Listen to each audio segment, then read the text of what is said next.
Assalamualaikum warahmatullahi wabarakatuh. Kami dari kelompok 7 akan sedikit menjelaskan mengenai manajemen pendidik dan tenaga kependidikan. Disusun untuk memenuhi tugas terstruktur mata kuliah manajemen pendidikan, dosen pengampu Ibu Umi Hani.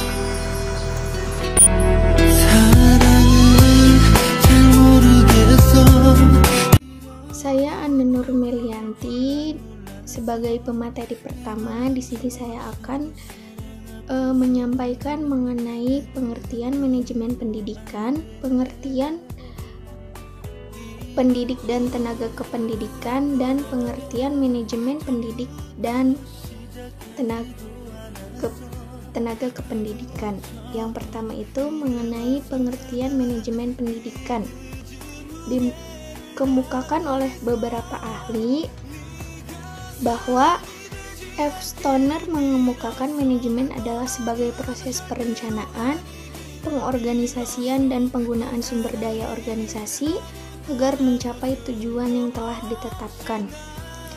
Definisi tersebut senada dengan pendapat Terry dalam buku Participle of Management bahwa manajemen adalah proses yang terinci tentang perencanaan, pengorganisasian, penggerakan, dan pengendalian suatu organisasi untuk mencapai tujuan yang telah ditetapkan dengan menggunakan manusia dan sumber daya lainnya.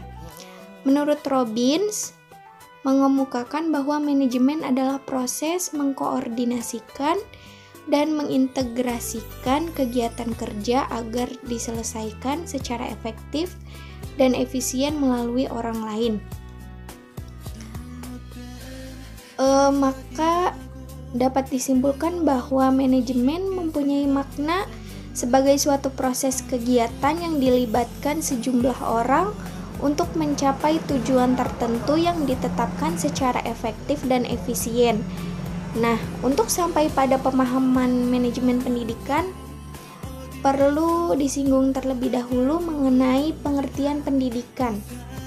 Dalam Undang-Undang Sisdiknas Nomor 20 Tahun 2003 dinyatakan bahwa pendidikan adalah usaha sadar dan terencana untuk mewujudkan suasana belajar dan proses pembelajaran agar peserta didik secara aktif mengembangkan potensi dirinya,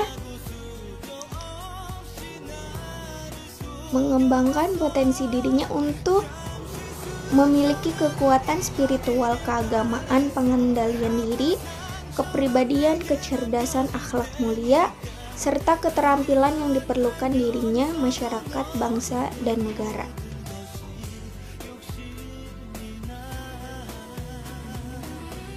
Jadi, manajemen pendidikan tersebut dapat disimpulkan bahwa adalah suatu proses pengelolaan sumber daya pendidikan baik personal maupun material secara sistematis dan kontinuitas sebagai upaya pencapaian tujuan pendidikan dengan cara efektif dan efisien.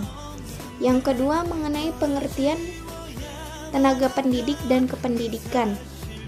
Pendidik adalah tenaga kependidikan yang berkualifikasi sebagai guru, pamong pelajar, tutor, instruktur, fasilitator, dan sebutan lain yang sesuai dengan kekhususannya, seperti berpartisipasi dalam penyelenggaraan pendidikan, Undang-Undang Nomor 20 Tahun 2003 tentang Sistem Pendidikan Nasional. Sedangkan tenaga kependidikan yang berada di dalam suatu pendidikan tertentu apabila merujuk kepada Undang-Undang Nomor 20 Tahun 2003 tentang Sistem Pendidikan Nasional adalah anggota masyarakat yang mengabdikan diri dan diangkat untuk menunjang penyelenggaraan pendidikan. Seorang tenaga kependidikan dalam satuan pendidik diangkat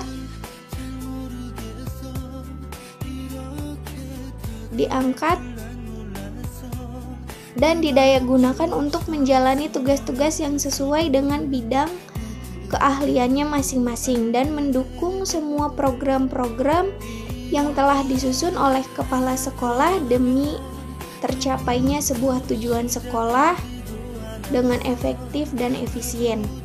Sehingga menurut Undang-Undang Nomor 20 Tahun 2003 tentang Sistem Pendidikan Nasional pasal 1 ayat 5 dan 6, yang dimaksud dengan tenaga kependidikan adalah anggota masyarakat yang mengabdikan diri dan diangkat untuk menunjang penyelenggaraan pendidikan. Sedangkan pendidik adalah tenaga pendidikan yang berkualifikasi sebagai guru, dosen, pamong pelajar, dan sebagainya. Selanjutnya ini mengenai pengertian manajemen tenaga kependidikan. Manajemen tenaga pendidik dan kependidikan adalah aktivitas yang harus dilakukan mulai dari tenaga pendidik dan kependidikan itu masuk ke dalam organisasi pendidikan sampai akhirnya berhenti melalui proses perencanaan sumber daya manusia, perekrutan, seleksi, penempatan, pemberian kompensasi, penghargaan, pendidikan, dan latihan, pengembangan, dan pemberhentian. Manajemen tenaga kependidikan mutlak harus diterapkan oleh kepala sekolah agar dapat mendayagunakan tenaga kependidikan secara efektif dan efisien untuk mencapai hasil yang optimal. Dan Riani sebagai materi kedua, selanjutnya yaitu tujuan manajemen pendidik dan tenaga kependidikan. Menurut Syaifuddin menyebut bahwa tujuan pengelolaan tenaga pendidik dan kependidikan adalah agar mereka memiliki kemampuan, motivasi, kreativitas. Untuk apa? Untuk yang pertama yaitu mewujudkan sistem sekolah yang mampu mengatasi kelemahan-kelemahannya secara sendiri. Yang kedua yaitu secara kesinambungan menyelesaikan program pendidikan sekolah terhadap kebutuhan hidup belajar peserta didik dan persaingan terhadap kehidupan masyarakat secara sehat dan dinamis. Yang ketiga yaitu menyediakan bentuk kepemimpinan yang mampu mewujudkan human organization yang pengertiannya lebih dari human relationship pada jenjang manajemen organisasi pendidikan nasional. Dan dapat kita simpulkan bahwa tujuan manajemen tenaga pendidik dan kependidikan secara umum adalah yang pertama, memungkinkan organisasi mendapatkan dan mempertahankan tenaga kerja yang cakap, dapat dipercaya dan memiliki motivasi yang tinggi. Yang kedua yaitu meningkatkan dan memperbaiki kapasitas yang dimiliki oleh anggotanya atau karyawan.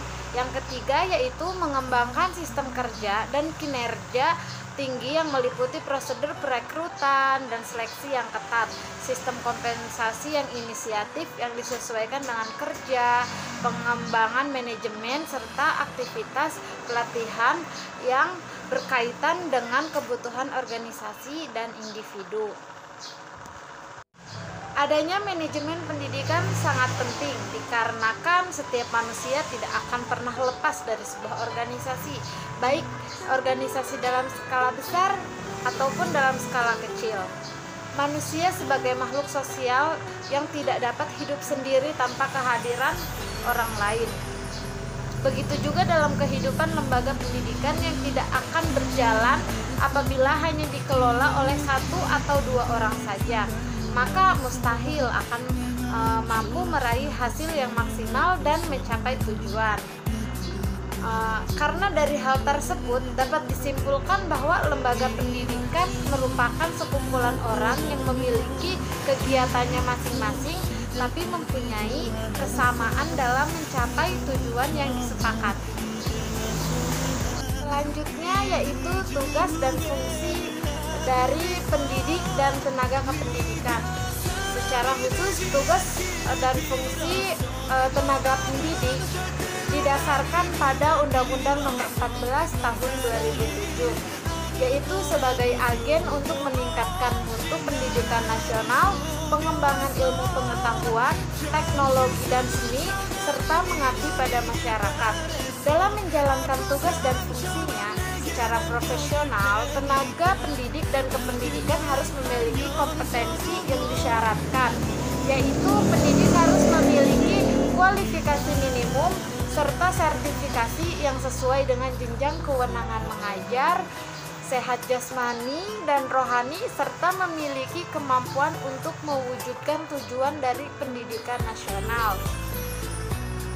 Pendidik untuk pendidikan formal pada jenjang pendidikan usia dini, pendidikan dasar, pendidikan menengah, dan pendidikan tinggi dihasilkan oleh perguruan tinggi yang terakreditasi.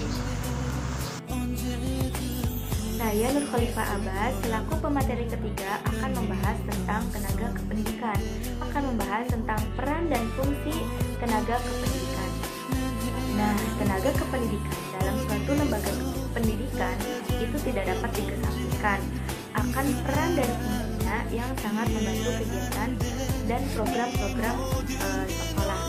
Karena hampir 50% peningkatan mutu dan pelayanan pendidikan itu berada di tangan mereka dan di pundak mereka. Oleh karena itu,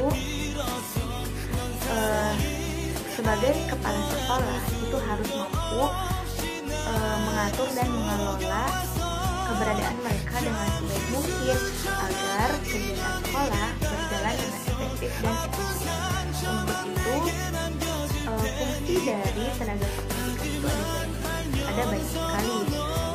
Kemudian saya rangkum menjadi 5 fungsi. Untuk yang pertama itu menjamin kelangsungan sebuah sistem pendidikan. Kemudian yang kedua, memantau jalannya sistem dan program yang ditargetkan dalam lembaga pendidikan. Nah, karena di sekolah itu tidak hanya guru saja yang mengajar di sekolah. Selain itu juga ada pemantau sekolah, pemimpin sekolah, kemudian banyak sekali. Kemudian yang ketiga ada memfasilitasi para tenaga pendidik, peserta didik dan atau tenaga kependidikan satu dengan yang lainnya dalam menjalani suatu aktivitas pendidikan. Salah satu contohnya yaitu ketika melaksanakan ujian akhir sekolah. Nah, tenaga kependidikan saling bahu membahu dalam melaksanakan tugas tersebut dan menyediakan seperti soal-soal dan lain sebagainya.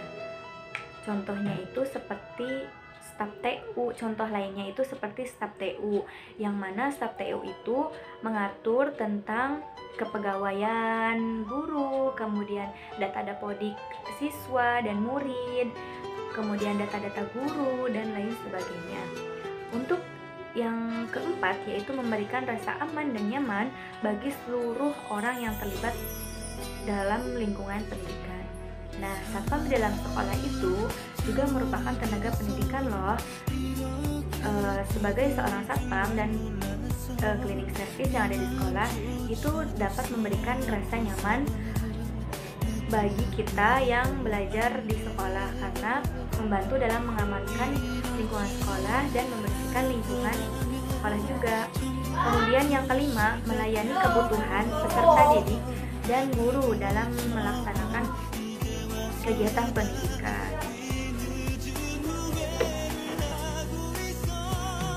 Kemudian yang selanjutnya adalah peranan tenaga kependidikan di dalam satuan pendidikan. Yang pertama yaitu membantu pelaksanaan dan penyelenggaraan pendidikan di tiap-tiap satuan pendidikan. Kemudian yang kedua, membantu merencanakan sistem, tujuan, dan desain pendidikan yang akan dijalankan. Nah, kita sering mendengar ya dinas pendidikan itu juga merupakan tenaga kependidikan loh, dan tugas dari dinas pendidikan itu yaitu membantu merencanakan sistem, tujuan, dan desain pendidikan yang akan dijalankan dalam tahun ajaran tersebut. Kemudian yang ketiga itu membantu kepala sekolah dalam menciptakan lingkungan pendidikan yang aman, nyaman, dan kondusif. Contohnya itu seperti tadi ya, Bapak Satpam, kemudian tim biru atau yang suka membersihkan lingkungan sekolah. Yang keempat yaitu membantu kepala sekolah, guru, dan peserta didik untuk mencapai tujuannya masing-masing. Yang kelima yaitu membantu terciptanya hubungan dan komunikasi yang baik antara sekolah dengan masyarakat atau sekolah dengan pemerintah dinas terkait.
sedikit menghemat pengeluaran.